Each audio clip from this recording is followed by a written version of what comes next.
Wat een eer om hier bij de viering van de Dia de Emancipación te zijn. En stil te staan bij wat 160 jaar geleden aan die dag vooraf ging. Vandaag draait het om de geschiedenis van uw voorouders. Om hun verhalen, hun echo's uit het verleden, die doorklinken in het heden en richting geven aan de toekomst.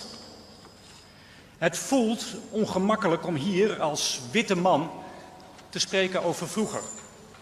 Over het transatlantische slavernijverleden. U en ik delen een geschiedenis, maar onze voorouders speelden verschillende rollen. Hun verhalen zijn het waard om te blijven vertellen, want ze houden onze gezamenlijke geschiedenis levend. Vandaag vieren we het verbreken van de ketenen. We vieren dat uw voorouders in 1863 eindelijk vrij werden.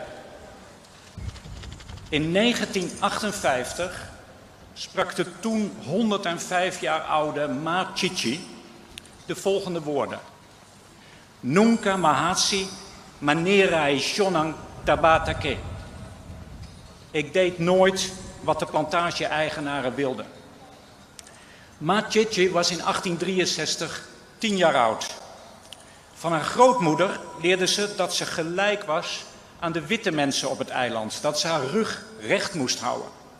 Als jong meisje zong ze talloze tamboe. Liederen van verzet, liederen van hoop.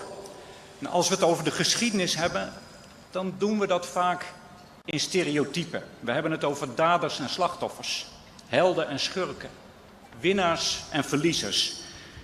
Die stereotypen maken het misschien eenvoudiger om het verleden te begrijpen, maar ze maken de geschiedenis nauw en eenzijdig. Eeuwenlang werd immers die geschiedenis geschreven hier met een witte hand. Een witte hand die wegnam wat hij onbelangrijk vond, bijvoorbeeld familienamen. Een witte hand die zijn wandaden rechtschreef, zonder oog voor de veelkleurigheid van de inwoners van dit eiland. Daardoor kennen we nu heel veel verhalen niet.